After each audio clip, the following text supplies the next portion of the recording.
Rajya Sabha TV का ये बेहद ख़ास प्रोग्राम है गुफ्तगू। और गुफ्तगू में आज है हमारे साथ बहुत ही ख़ास मेहमान अभिजीत दत्त, जो कि एक्टिंग, राइटिंग, थिएटर, सिनेमा, इसके अलावा तमाम ऐसी डाइवर्स क्रिएटिव चीज़ों के साथ जुड़े रहे हैं जिनका रिश्ता समाज को बेहतर बनाने में है। बातचीत शुरू करें अभिजीत दत्त के साथ, एक नज़र डालेंगे उनके किए हुए कामों, उनकी ज़िंदगी के बारे में। मैं अपनी याचिका आपके सामने प्रस्तुत करना चाहता हूँ, फिर चाहे आपकी नज़र में उसका जो भी मूल्य है। आज ये बात बिल्कुल स्पष्ट है कि दुनिया में आप ही वो एक व्यक्ति हैं जो युद्ध को रोक सकते हैं। जैसे कि प्राइम विटनेस विक्रम ने बताया, there was a tall man who shot at Jessica and a short one who fired at the ceiling, who somehow resembled my client. Mr. Suri is the owner of Suri Power and Steel. वो कोई desperate manager level employee नहीं है जो promotion के लिए cheap tricks use करेंगे। Cheap trick नहीं sir, मैंने जो किया आपके ऑर्डर्स को पूरा करने के लिए किया। ऑर्डर था to get a genuine painting, not a fake. इतना बड़ा स्कैम मैं कैसे जस्टिफाई करूंगा?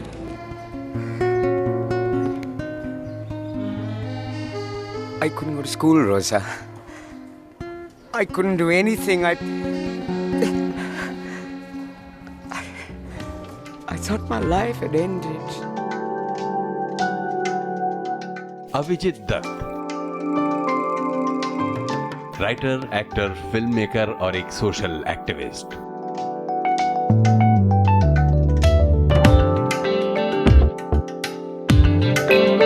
कोलकाता में जन्मे अभिजीत दत्त की पढ़ाई लिखाई कोलकाता के ही सेंट जेवियर कॉलेज से हुई। साल 1973 में पढ़ाई के दौरान एक amateur theatre group red curtain के जरिए अभिजीत दत्त ने रंगमंच की दुनिया में कदम रखा और कुछ नाटक किए।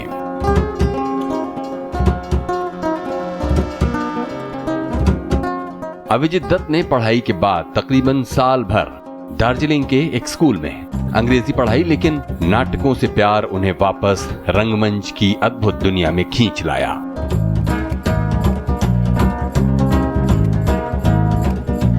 अभिजीत दत्त उस दौर के रंगकर्मियों में से एक हैं जिन्हें बादल सरकार, श्यामानंद जालान और शंभू मित्र जैसे महान रंगकर्मियों के साथ काम करने का सौभाग्य मिला। अब तो कोर्ट ने भी फैसला दे दिया है, अब तो बदल का नया टीवी दे दो। जवाब नहीं देता। बहुमुखी प्रतिभा के धनी अभिजीत दत्त विज्ञापन की दुनिया का एक जाना पहचाना नाम है। फांसी तो नहीं, पर आपको कंज्यूमर कोर्ट का फैसला ना मानने पर 3 साल तक की जेल या 10,000 रुपए तक का जुर्माना हो सकता है। और एक समाज सेवी के रूप में भी उन्होंने देश भर में काफी काम किया है।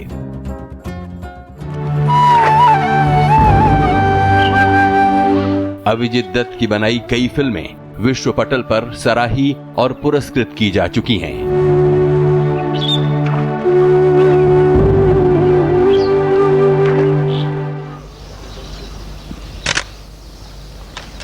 In search of lost horizons. It's an effort to come close up to people and places who lie beyond our horizon, but those who have made a major contribution to the way we live, love, and play in today's India. An eye for an eye makes the whole world blind. ईश्वर से प्रार्थना करता हूँ। रंगमंच के अथक साधक अभिजीत दत्त ने कई फिल्मों में भी अपने अभिनय की अमिट छाप छोड़ी है। इस विचारधारा से सहमत हैं। हम पुराने जमाने की बर्बरता। यूं तो कई फिल्मों में अभिजीत दत्त छोटी बड़ी भूमिकाओं में दिखते रहते हैं, लेकिन 2011 में आई फिल्म गांधी टू हिटलर में उनके गांधी के अभिनय को काफी सराहा गया। इसका परिणाम पूरे देश और गरीब जनता को भुगतना पड़ता है। युद्ध में किसी भी पक्ष की जीत नहीं होती, दोनों पक्ष कुछ न कुछ हारते हैं। और फिर युद्ध लड़ने के और भी तो रास्ते हैं।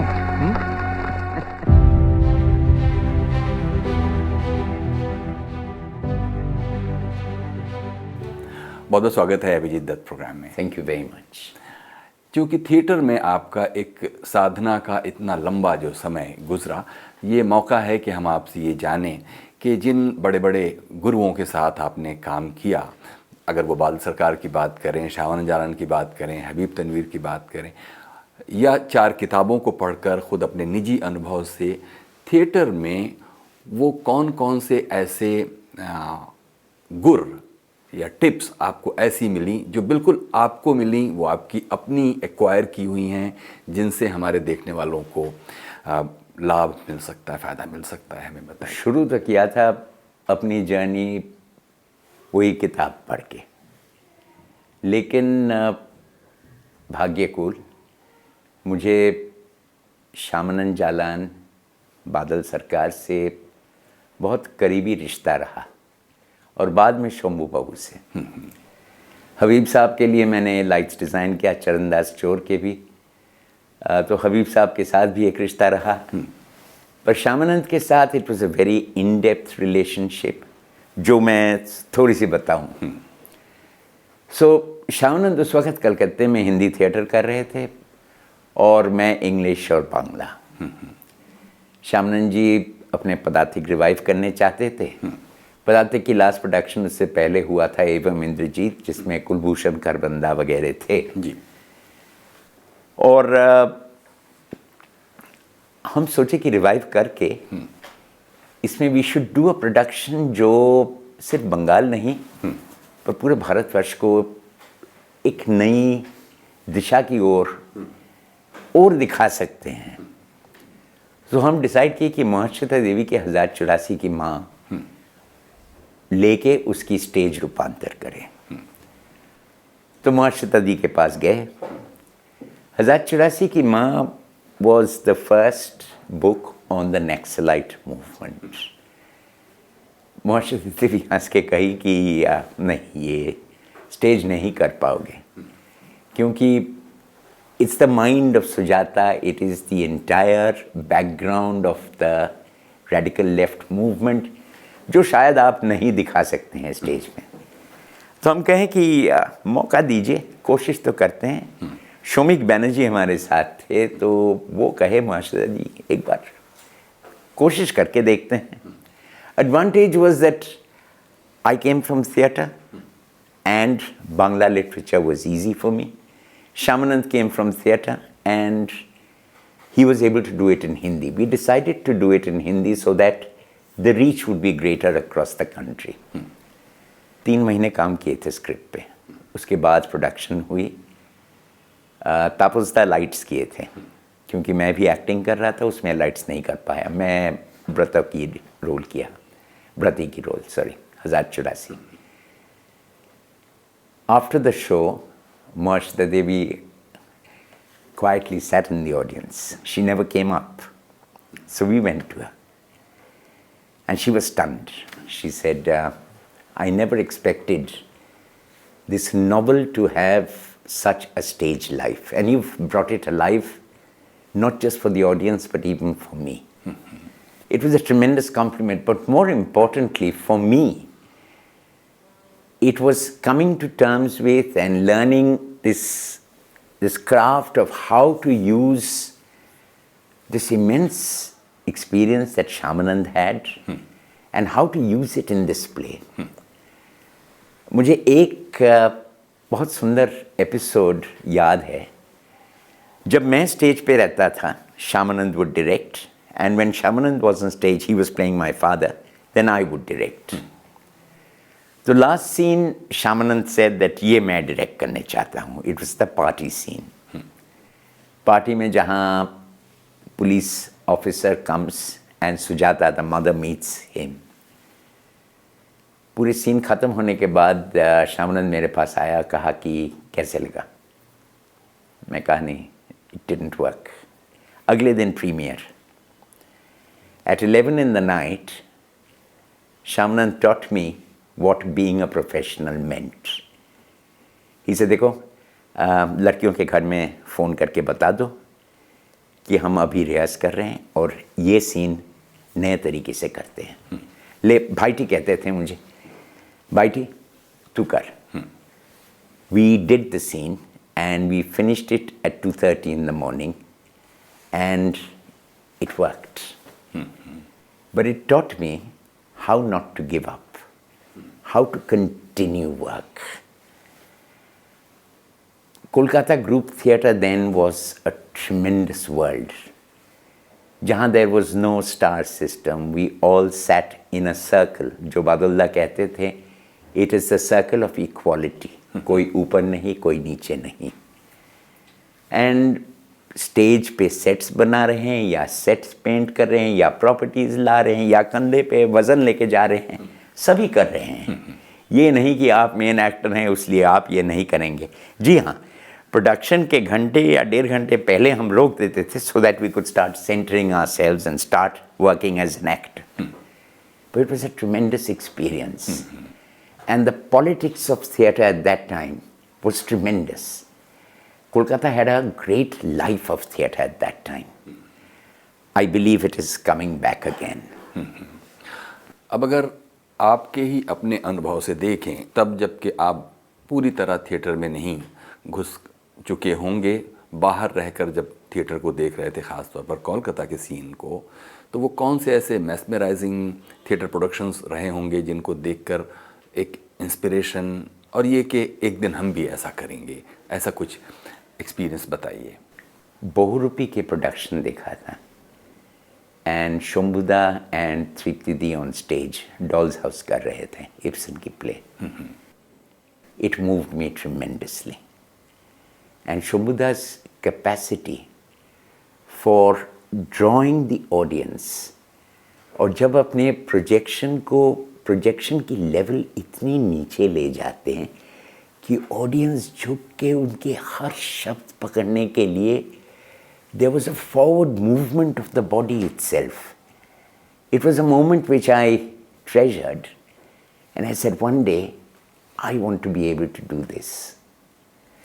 Shambhuda then became a senior friend for some strange reason. Well, essentially first as a driver, कि वो हबीब साहब कहे कि भाई मेरे चरणदास चोर तो शंभुदा को दिखा दो. तो मैं शंभुदा को पूछा था, वो कहे कि मैं पहुंच नहीं पाऊंगा. मैं कहा नहीं, मैं आके आपको ले जाऊंगा. तो उस वक्त शुरू किए. तो एक दिन हम कला मंदिर कोलकाता के थिएटर है, वहाँ से निकल रहे थे. सामने there were some young girls wearing tiny skirts who waved out at me. I was young. शंभुदा को मैं दिखाने नहीं चाहता था कि ऐसी लड़कियां मेरे दोस्त हैं, तो मैं सीधे देखा. वो कहे कि अभिजीत शायद वो आपको हेलो कह रहे हैं. मैं कहा जी नहीं, मुझे नहीं, आपको देखे होंगे उसीलिए वेव कर रहे हैं. तो वो मुझे सिखाए कि देखो भाई, हम जिस दिन थिएटर में आए थे हमें पता चल गया कि स्टेज पे हम राजा ओडिपस हैं ज़रूर, लेकिन जब ख़त्म हो जाती शो तो हम जेब में ढूंढते हैं छुट्टा बस पकड़ने के लिए.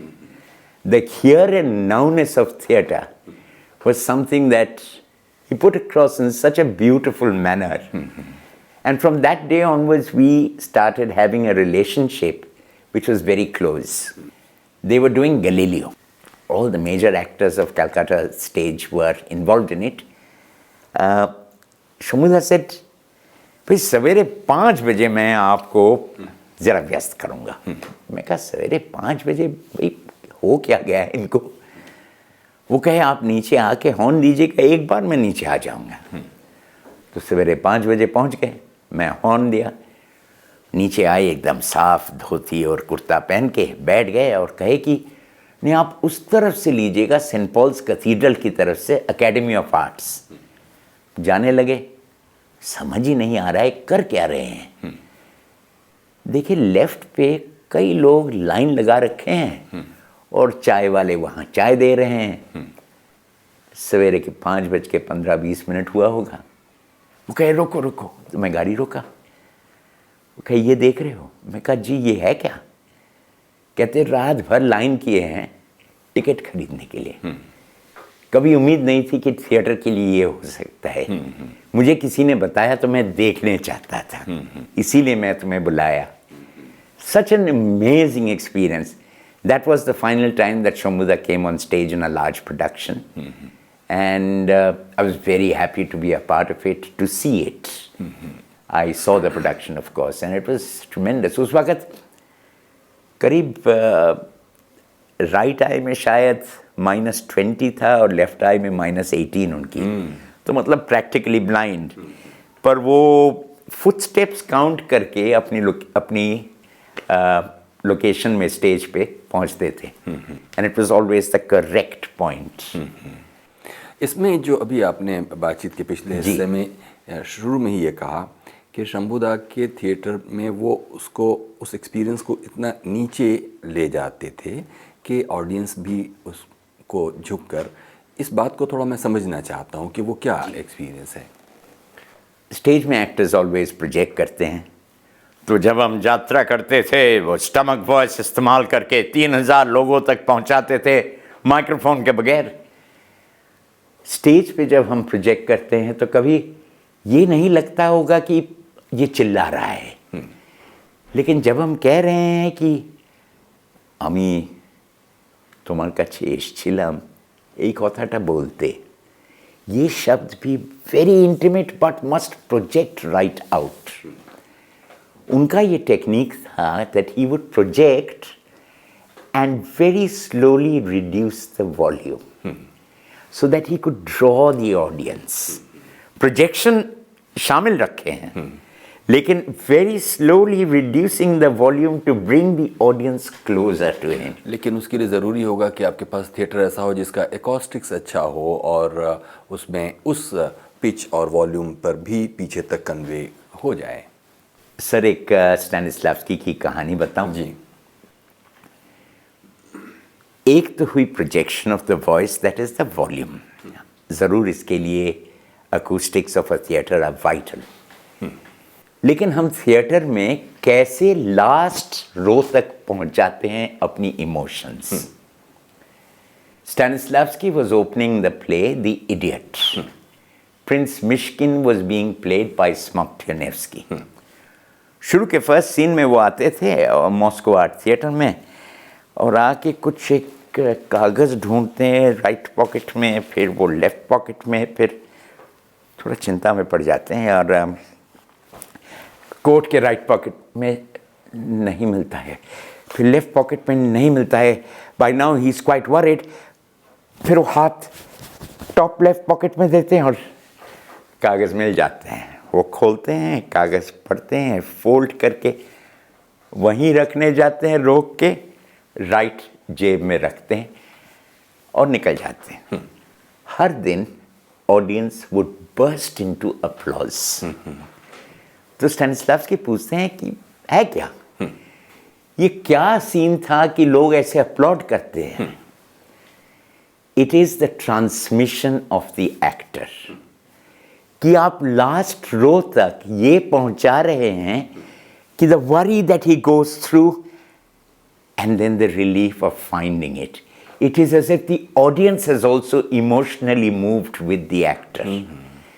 So theatre is really that. It is transmitting and the receiver of the audience is receiving. Theatre is a here and now.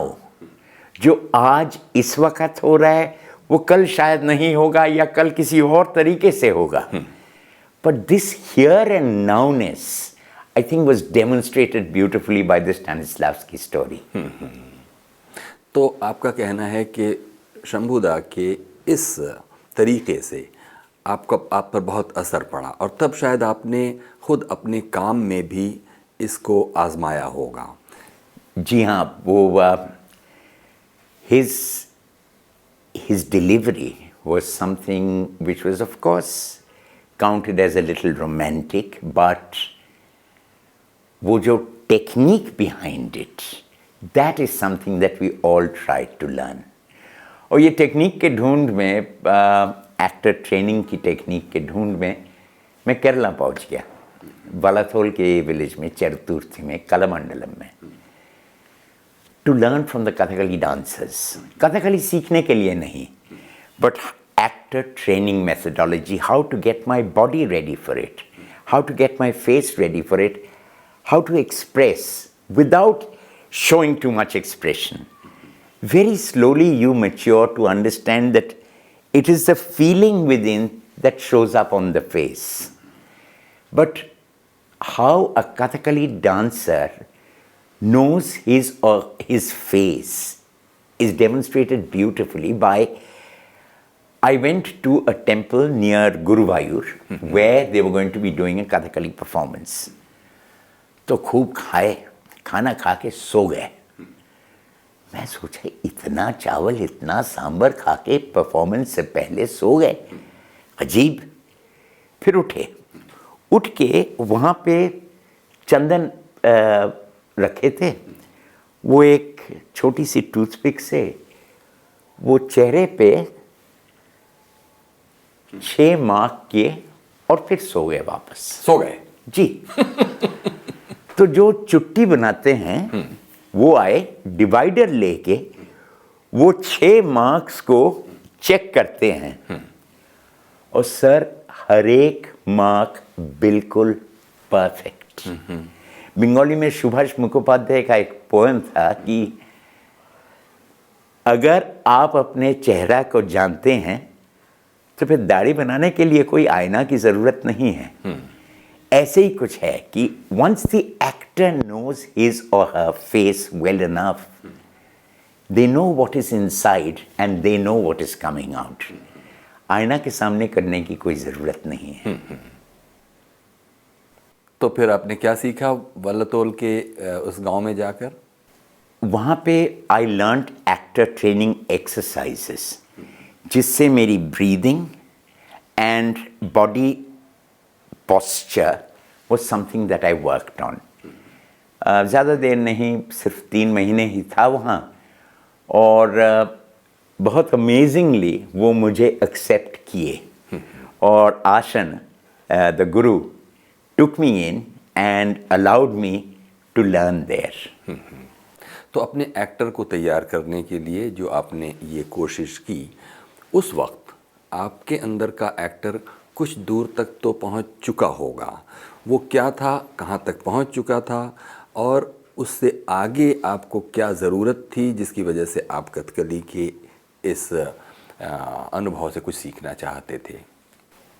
Sir कोई भी काम जब शुरू करते हैं हमें तो हर वक्त शुरुआत में लगता है कि मैं तो कुछ नहीं जानता हूँ। तो हर एक काम में हम फिर वो एक नादान बच्चे जैसे शुरू की पहली स्टेप्स लेते हैं। तो जब मैं वहाँ पहुँचा कथकली सेंटर में कलामंडलम में, मुझे लगता नहीं कि मैं कुछ भी जानता था और ना वहाँ से निकल के मुझे लगा कि मैं कुछ जान गया और ना आज भी मुझे पता है कि मैं कुछ जानता हूँ। मैं अब वो मेटा थिएटर अवार्ड्स चल रही है, Mahendra excellence in theatre awards, तो वहाँ ज्यूरी में बैठा हूँ। मैं हर दिन अपने आप को सवाल करता हूँ मैं क्या जानता हूँ कि मैं इनको जज कर रहा हूँ। और लेकिन this I think is the wonder of theatre कि वो पेटी हर दिन खुलती है और नई नई चीज़ दिखाती है। पीटर ब्रुक कहते हैं कि theatre is a series of trap doors. जैसे कि मैकबेथ में मर्डर होती है, डंकन की मौत, उसके बाद जब आके बाहर से मैकडफ दरवाज़ा खटकाता है, पोर्टर जाके दरवाज़ा खोलता है। लेकिन पोर्टर अंदर कैसे है? क्योंकि लेडी मैकबेथ फ्रंट डोर बंद की थी और एलिजाबेथियन ट्रेडिशंस में पोर्टर कभी सामने के दरवाजे से अंदर जा ही नहीं सकता था।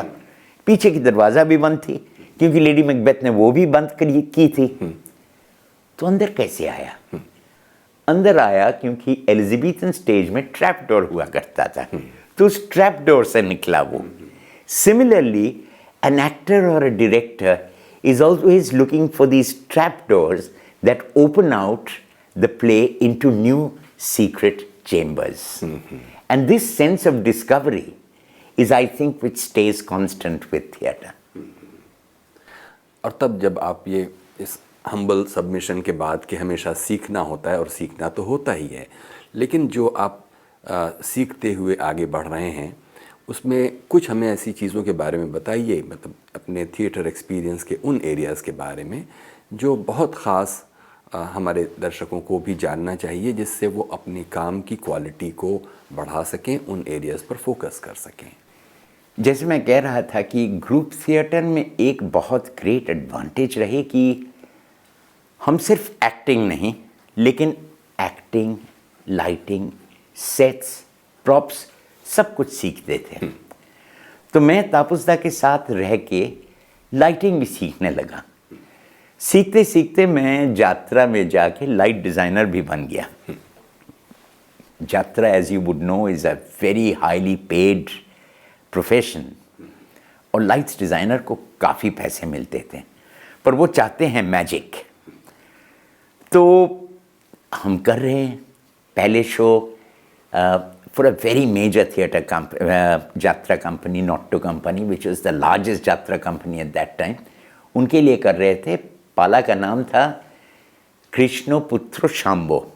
शाम्बो जो थे कृष्ण के पुत्र, जिनको लेप्रेसी हुई थी, उनके बारे में। तो कृष्णा का अपीयरेंस था। तो मैं उन्हें कहा था, यहाँ बैटरी से मैंने एक लाइट बनाया था कि वो जब हाथ उठाएंगे तो यहाँ से लाइट निकलेगी। तो मेरे वहाँ पे एक छोटी सी स्मोक बॉम्ब थी कि उनकी एंट्री पॉइंट पे वो स्मोक बॉम्ब चलेगा, वो स्पार्क होगा, उससे स्मोक आएगा और उसके बीच से लाइट आएगी उनके हाथ से। It will be a magical appearance of Krishna. First show में जब हम आउटडोर कर रहे थे गांव में, वो बेचारा कृष्णा की जो एक्टर थे, उनकी कैलकुलेशन ज़रा गलत हो गई, थोड़ा जल्दी पहुंच गए। अच्छा, तो वो देर से फिर चला? नहीं, जैसे वो वहाँ पे मैंने स्विच ऑन किया, मैं तो देखा नहीं कि वो कृष्णा आ चुके हैं, क्योंकि यात्रा में लाइट डिज़ाइनर बैठा है जो लाइट एग्जीक्यूट कर रहे हैं, दोनों रैंप के बीच, एकदम स्टेज के पीछे। तो मैंने वो स्विच जैसे ऑन किया और वो स्मोक बॉम्ब तो चला, लेकिन साथ में कृष्णा की आवाज़ आई, अरे बाबा रे! And the whole illusion was ruined because ओरे बाबा रे बोल के वो अपने हाथ को इस तरफ लाए और लाइट उनके चेहरे पे आ गया। So we had a very elaborate lighting design. It was using something like 15 kVA of light. जब हम नए लोकेशन में पहुंचते थे, लोग आके हमें कहते कि आपकी तो बहुत पॉपुलेशन है, मतलब पॉपुलैरिटी, उसीलिए हमने बहुत जनरेशन दी है, मतलब इलेक्ट्रिसिटी जनरेशन। मैं कहा भाई कितना है? तो वो देख के हमें कहे कि भाई 3 kV दिए हैं आपको। मैं कहा 3 kV से हमारा क्या होगा? खैर, you would have to tailor your lights design to that 3 kV कि 3 kV से ज़्यादा हम इस्तेमाल नहीं कर सकते हैं। तो अब खड़े खड़े वहीं पे आप डिज़ाइन को कैसे चेंज करें? This would again be a great challenge. तो जैसे ब्रेक्ट कहते हैं, in theatre there are no problems, there are only solutions and every solution is aesthetic. This would be a constant innovative principle on which we would be working. तो ये तो आपका lighting का experience. जी sir. इसके अलावा हमको acting वाले पर आप थोड़ा फोकस करके थोड़ा ग्राफिक डिटेल्स में बताइए कि एक एक्टर को किन किन चीज़ों पर फोकस करना चाहिए जिससे वो ग्रेजुअली हर गुजरते दिन के साथ नई चुनौतियों को सॉल्व करता रहे। यही कृष्णा की एक्सपीरियंस अगर लें हम, the actor I think needs to watch himself और हरसेल्फ फ्रॉम आउटसाइड कि ये परफॉर्मेंस कैसे जा रहा है। हालांकि the actor also has to be completely immersed in his character. तो आप कैरेक्टर में भी डूबे हुए हैं, लेकिन फिर भी there is an artistic distance which is allowing you to see the production कि मैं प्रोजेक्शन क्या ज़्यादा कर रहा हूँ, क्या मैं वहाँ तक पहुँच पा रहा हूँ, क्या ऑडियंस मेरे हाथ में है या नहीं। ये एक्सपीरियंस आपको, you will have to be live with it, and ये बहुत ज़रूरी चीज़ है। So in normal day, I would always suggest to my fellow actors, be aware. Be aware of how you're standing. Be aware of how you're stepping, of how you're using gestures, how you're using your hands. And by being aware and conscious, you are training yourself all the time. So actually, theater is a life experience and you are learning all the time. जैसे Buddhism में कहते हैं कि the person must be aware of each step. It is literally that the actor must be aware of what he or she is doing.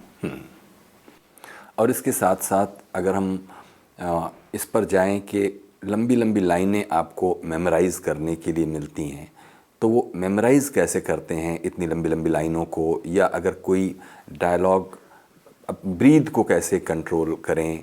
कुछ लोग कहते हैं कि आप पहले इनहेल कर लीजिए फिर एक्सेल कीजिए, कुछ लोग कहते हैं कि नहीं पहले बहुत सी सांस छोड़ दीजिए, रिवर्स ब्रीदिंग। इस सिलसिले में आपने क्या निचोड़ पर पहुँचे? शायद ये मेमोराइज करना उतना दिक्कत नहीं है, क्योंकि जब आप कैरेक्टर की सोच में आ ही गए हैं, so it should be the characters lines which are coming out. Therefore memorise करने में उतनी दिक्कत नहीं होती है अभी तक, तो पता नहीं आगे जाके क्या होगा। But when there is a large soliloquy for instance, जहाँ पे आपके बहुत लाइंस हैं, सिर्फ आप ही के हैं और कोई है नहीं स्टेज में, उस वक्त how to master your breathing is something which you work in rehearsal. There is no set formula कि आप इनहेल करके बोल दीजिए, but you have to keep your breathing intact and moving. Your breathing pattern must be the pattern of the character speech. जो classical प्लेराइट्स हैं, Shakespeare को लीजिए, उनके लाइंस में ही एक्शंस बिल्ट इन हैं। सो आप जब एक्शन कर रहे हैं, उसके साथ साथ ही लाइन और उसकी ब्रीदिंग चल रही है। So it is to discover that rhythm of the character that allows you to breathe in a certain way. You're playing the role of somebody who is short-tempered and your breathing is a little sharp, or you're दास साहेब जैसे महाभोज में, वहाँ पे शुरू करते हैं कर्मण्येषु अधिकारस्ते मा फलेषु कदाचिन, वहाँ से शुरू करते हैं। His breathing is far deeper. It's a deeper breathing that the character requires. So I think you play with the character's breath patterns.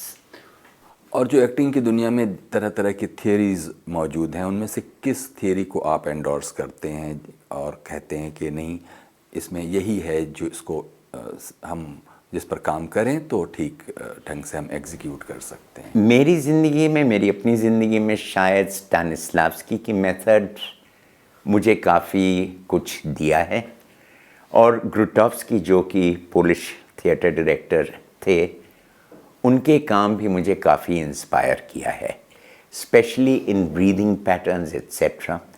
And much later I discovered Eugenio Barba and Grotowski were inspired by Kathakali. So this is a kind of a parallel line which I discovered later.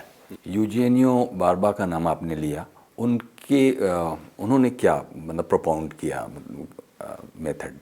Eugenio बार्बा ग्रुटोव्स्की के साथ काम करते थे, फिर वो ही became an independent entity in theatre. Grotowski का था टुवर्ड्स अ पुअर थिएटर, वे उनके थिएटर लेबोरेटरी में they would be working towards the body being the ultimate for the actor. Sets की ज़रूरत ही नहीं थी, and the body itself was expressing everything. शायद अगर हम देखें तो बादुल्दा ग्रुटोव्स्की के मेथड को अपनाए थे, या बाद में प्रबीरदा ने भी शायद जी अपनाया हाँ, होगा। जी हाँ, जी। And living theatre Khorda also went and worked with Grotowski. यहाँ पे खालिद तैयब जी भी करते हैं, जो ग्रुटोव्स्की के ढूंढ में पोलैंड गए थे, लेकिन वो उनको ग्रुटोव्स्की से मुलाकात हुई नहीं। Grotowski passed away, and then he married somebody who was very close to Grotowski. खैर, बट आप कभी पूछ रहे थे मुझे about the Strasbourg method. Strasbourg method से मैं ज़्यादा वाकिफियत नहीं हूँ, लेकिन एक बहुत सुंदर कहानी मुझे याद आता है फिल्म से। डस्टिन हॉफमैन स्ट्रासबर्ग स्कूल के थे, और वो मैराथन मैन फिल्म में कर रहे थे। सर लॉरेंस ओलिवियर के साथ। तो लॉरेंस ओलिवियर उन्हें टॉर्चर कर रहे हैं एज अ डेंटिस्ट। उन्हें पूछ रहे हैं, where did your brother keep it, where did your brother keep it, where did your brother keep it, in 19 different ways, the same line. The script said for Dustin Hoffman that he is been starving, that he is a tired man, and when he sits slumped on the dentist chair, he's near to collapse. Dustin Hoffman arrived for the shoot after having starved. 3 दिन से खाना नहीं खाए थे। Shot शुरू हुई, 5 बार sir Lawrence Olivier उन्हें पूछे and he would collapse. 5 बार पूछते he would collapse. Then he said, young man, get up, go, eat, come back and act. This came out from Dustin Hoffman's interview, and it illustrates it very beautifully. The Strasberg School believed that you went very deep into the character, so much so that you would try and relive the life of the character. Whereas theatre is a moment under the microscope, and it is taking that little time out. So possibly you have to not go so deep that you lose sense of the actor, but as I was saying earlier, कि वो observation बहुत ज़रूरी है, which is acting. और तब ज़रूर आपकी इस बारे में कोई डेफिनेट ओपिनियन होगी कि जिसे नेचुरल एक्टिंग कहते हैं, जिसको और दूसरे थ्योरिटिशियन कहते हैं कि आपको लगना चाहिए कि आप एक्टिंग कर रहे हैं, यानी दर्शक को ये लगे कि ये एक्टिंग हो रही है, और अगर वो किसी मोमेंट के साथ रोने लगा तो वहाँ पर इसका फेल्योर माना जाएगा। राइट। इस पर आपका क्या टेक है? Sir, M.K. रायना के लिए हम एक प्ले किए हैं, स्टे येट अ वाइल, जहाँ मैं टैगोर के लाइन्स पढ़ रहा हूँ, चिट्ठियाँ पढ़ रहा हूँ, and these were about just taken from the letters of Tagore and Gandhi.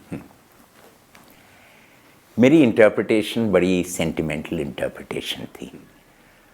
तो M.K. मुझे कहा कि भाई तू बहुत सेंटिमेंटल एक इंटरप्रिटेशन दे रहा है। मैं कहा तू पता मैं बदल दूँ? कहे नहीं मत बदल।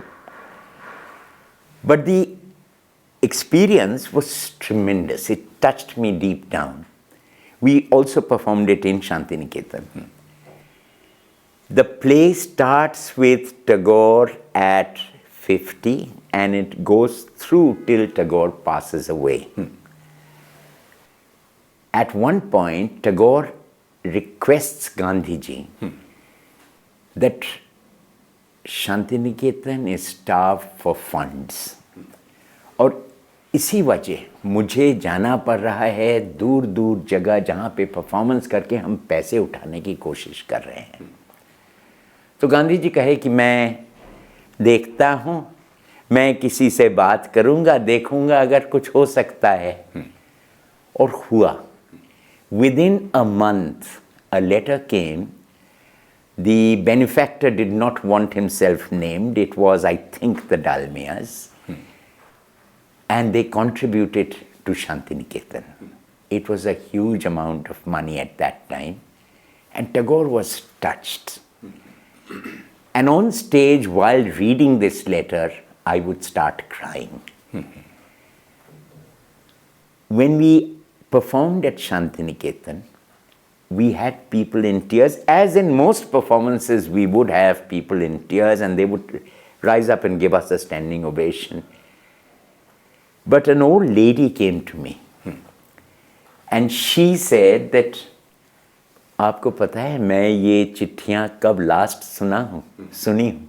मैं कहा कब? वो कही कि गांधी जी यहाँ आए थे टैगोर की मृत्यु के बाद और ये चिट्ठियाँ हमें पढ़ के सुनाए थे। और आपको शायद पता नहीं, लेकिन जब टैगोर ये चिट्ठी लिखे थे गांधी जी को, he wept and wept. So for me it was complete fruition as an actor, Because as an actor, I felt that at this point I was so carried away by it that he turns around, this frail man, and he says that I never expected this, and in such measure, because it meant so much to him to keep Shantiniketan going. So I have not ever stopped at allowing the actor to express his emotion, but still observing from a distance कि इतना ना रोए कि शब्द साफ ना रहे, इतना ना रोए कि अगले सीन के लिए उनकी ब्रीदिंग की दिक्कत हुई।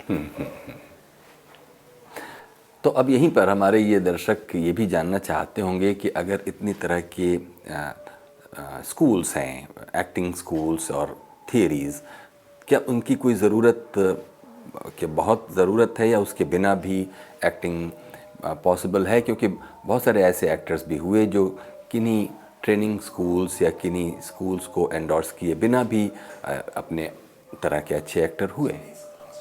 मैं तो मानता हूँ कि ज़रूरत है ट्रेनिंग स्कूल्स की, ज़रूर, लेकिन an actor with his own sadhana can also come to a certain state of performance which need not follow any theory. But in their growth and evolution, वो वही थियरी रच रहे हैं एक्चुअली। और शायद जब आप कुछ थियरी के किताब पढ़ें और कहें कि अरे भाई मैं तो यही कर रहा हूँ, so it is a discovery and saying to oneself that yes, I am on the right track. तो अब एक्टिंग के सिलसिले में की हुई सारी बातों को अगर हम थोड़ा समराइज़ करते हुए, आप अगर बिल्कुल आखिर में ये बताएं कि आपने अपने एक्टर को किन किन टास्क्स के साथ इक्विप्ड किया कि अब आपने कहा कि अब यहाँ जाकर हमारा काम वो जादू पैदा कर देगा। कौन कौन से ऐसे एरियाज़ हैं जिनको आपने फोकस में रखते हुए मास्टर किया? Observation, definitely. Immersing in the character, getting the background history of the character.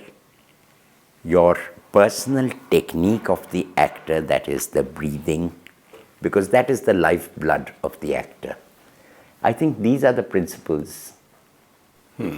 Speech के बारे में क्या आपका कहना है? ब्रीदिंग से ही स्पीच आती है, उसी ने मैं कहा ब्रीदिंग, क्योंकि speech is vital, it's a vital part of theatre, and that arises from the capability to have the right kind of breathing.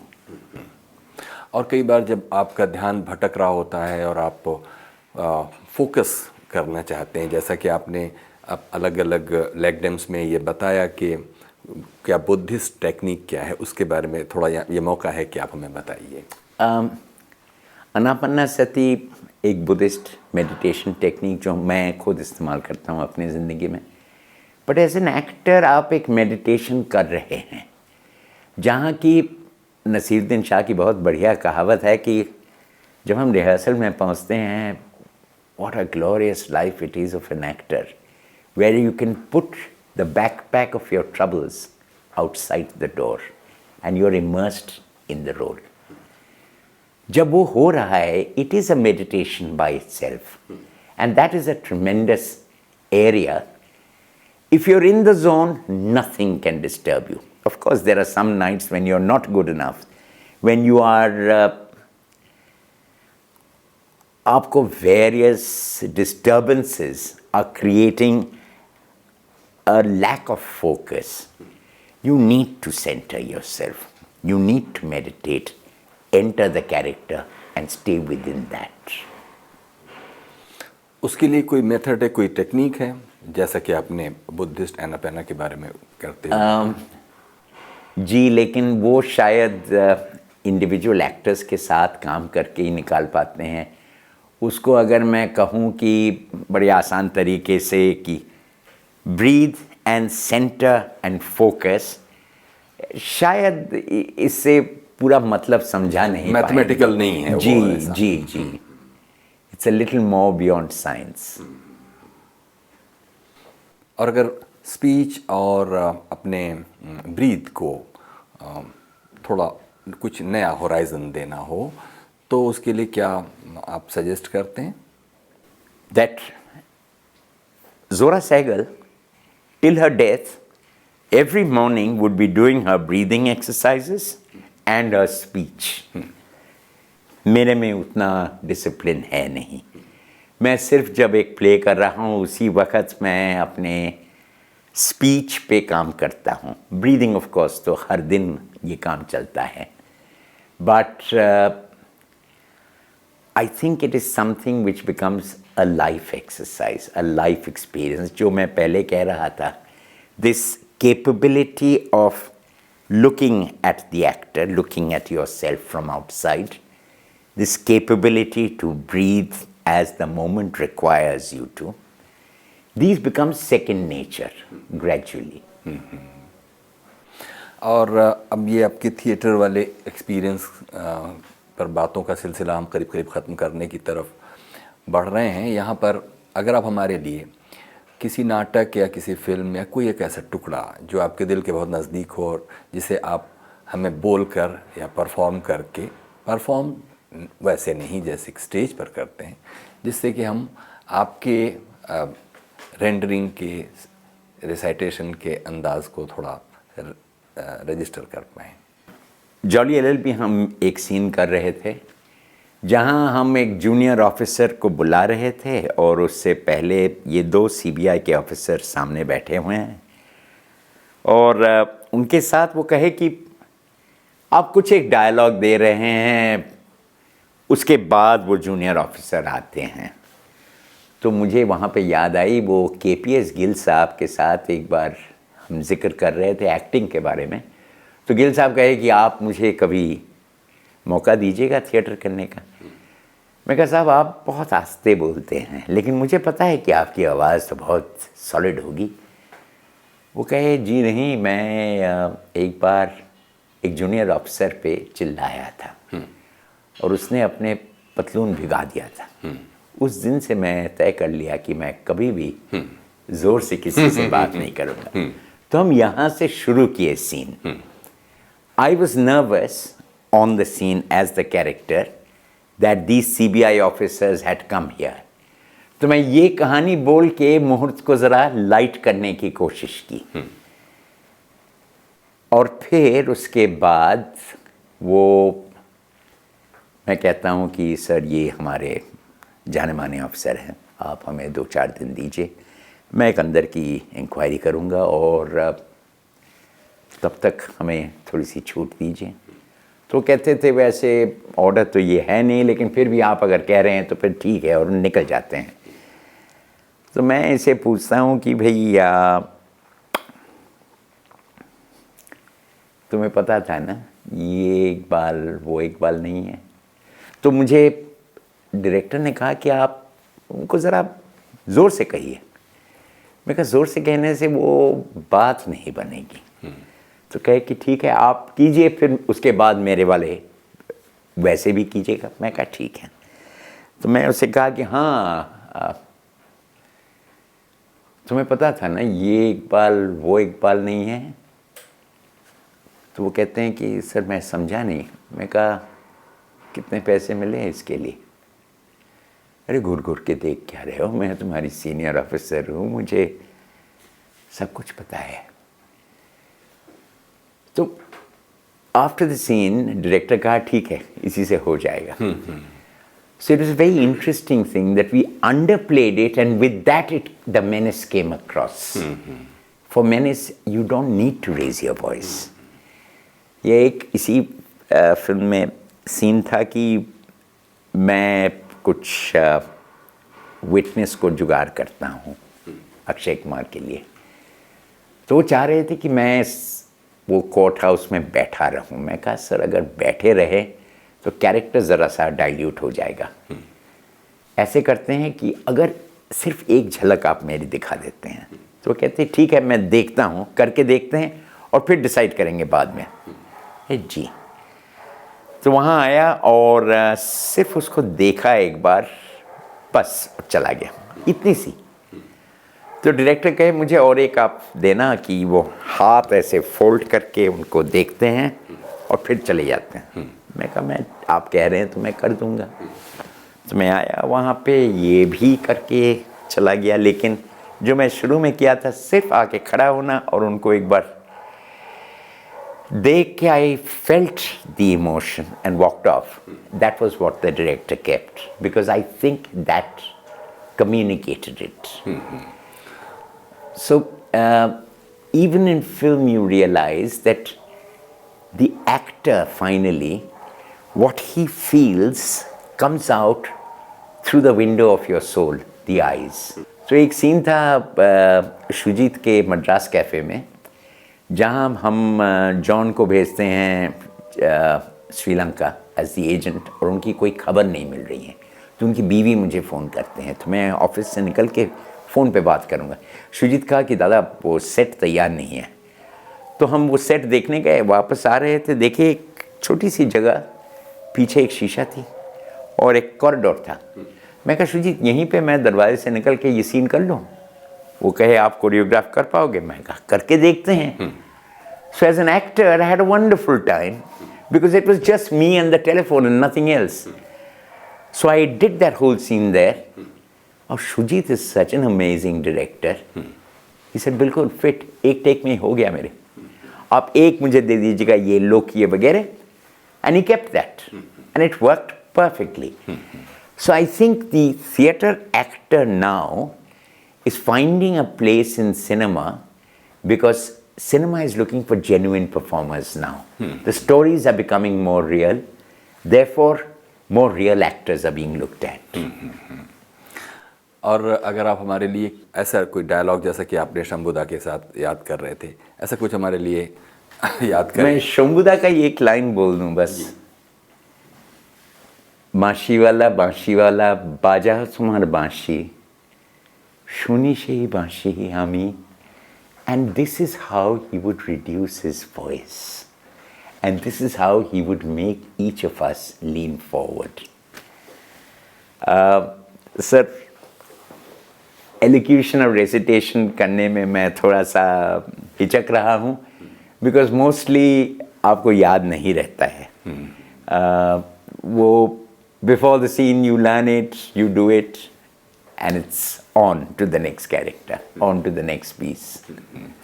तो अभिजीत दा, हम लोग बातचीत के बिल्कुल आखिरी हिस्से में आ गए हैं, लेकिन हम यहाँ ये ज़रूर चाहेंगे कि जो आपके अभी मौजूदा एंगेजमेंट्स हैं, ख़ासतौर पर आपका जो ये CSR वाला जो एरिया है, उसके बारे में हमको बताइए। एक तो CSR के बारे में बताइए, क्योंकि सब लोग ये कॉर्पोरेट सोशल रिस्पॉन्सिबिलिटी की जो बात की जाती है, ये मिस्ट्री क्या है, मतलब ये कैसे फंक्शन करता है? Sir, in 2013, for the first time in the world, the country decided to make it a compulsory spend.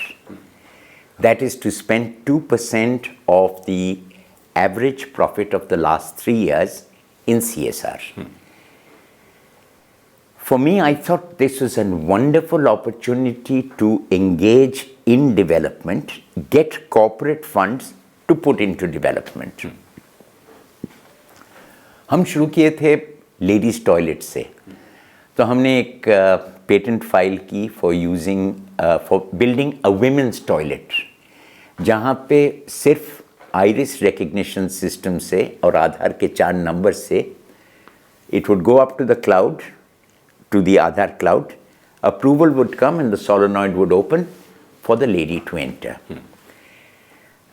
Subsequently, Modi ji आए और स्वच्छ भारत शुरू हुई, so we got a lot of toilets to do, and we'd be building toilets which do not use water, which uses a tank down below which is sealed, which uses bacteria to eat up the refuse, leaving behind water which can be used even for irrigation.